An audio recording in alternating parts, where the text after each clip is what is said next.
Hello दोस्तों, आज के इस वीडियो में आधुनिक भारत के एक महत्वपूर्ण टॉपिक कैबिनेट मिशन के बारे में पढ़ेंगे। तो चलिए स्टार्ट करते हैं आज का वीडियो। देखिए, कैबिनेट मिशन का घोषणा हुआ था फरवरी 1946 में और इसके घोषणाकर्ता थे क्लेमेंट एटली, जो कि नए नए पीएम बने हैं, नए नए प्रधानमंत्री बने हैं ब्रिटेन के।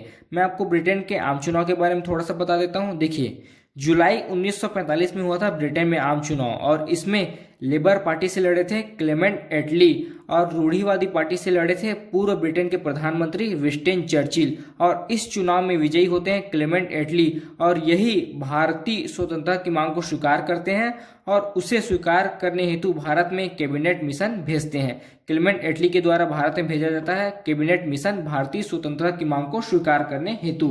तो कैबिनेट मिशन का दिल्ली आगमन होगा मार्च 1946 में और कैबिनेट मिशन प्रस्तुत होगा मई 1946 में। उसके बाद जून 1946 में कैबिनेट मिशन भारत से वापस चला जाएगा।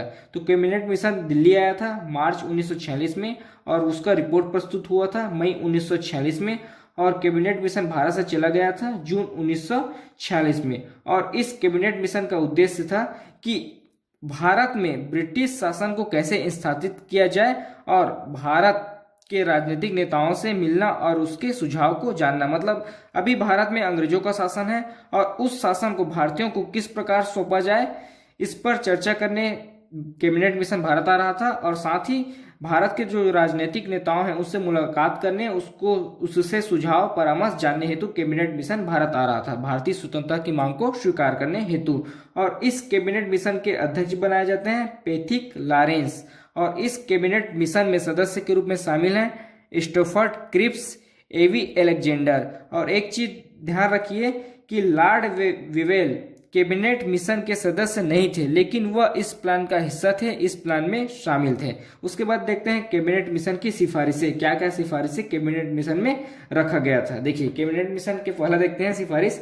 भारत एक संघ होगा जिसमें ब्रिटिश प्रांत और देसी रियासत शामिल होगा। उसके बाद नेक्स्ट था संपूर्ण भारत के लिए एक ही संविधान सभा का निर्माण किया जाएगा जिसमें सदस्यों की संख्या होगी 389, जिसमें शामिल होंगे 292 ब्रिटिश प्रांत से, 93 देसी रियासत से और 4 कमिश्नरी प्रांत से सदस्य शामिल होंगे। उसके बाद नेक्स्ट था कि संविधान सभा का चुनाव अप्रत्यक्ष होगा और जिसमें 10 लाख पर एक प्रतिनिधि चुना जाएगा।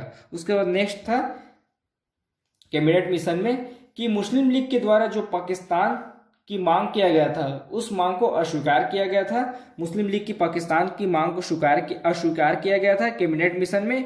और एक चीज और ध्यान रखिए कि कैबिनेट मिशन का सर्वाधिक समर्थन किया था महात्मा गांधी ने। जो कैबिनेट मिशन अंग्रेजों के द्वारा लाया गया था भारतीय स्वतंत्रता की मांग को स्वीकार करने हेतु और भारत के राजनीतिक नेताओं से मिलने और सुझाव जानने के लिए, इस मांग को, इस सिफारिश को सर्वाधिक समर्थन मिला था गांधी जी के द्वारा। तो ये थी कैबिनेट मिशन और उससे संबंधित सारी घटनाएं। अगर अभी तक आपने हमारे चैनल को सब्सक्राइब नहीं किया है तो प्लीज चैनल को सब्सक्राइब करें और वीडियो को लाइक शेयर जरूर करें। आने वाले समय में आपको और भी अदर सब्जेक्ट के नोट मिलते रहेंगे। धन्यवाद।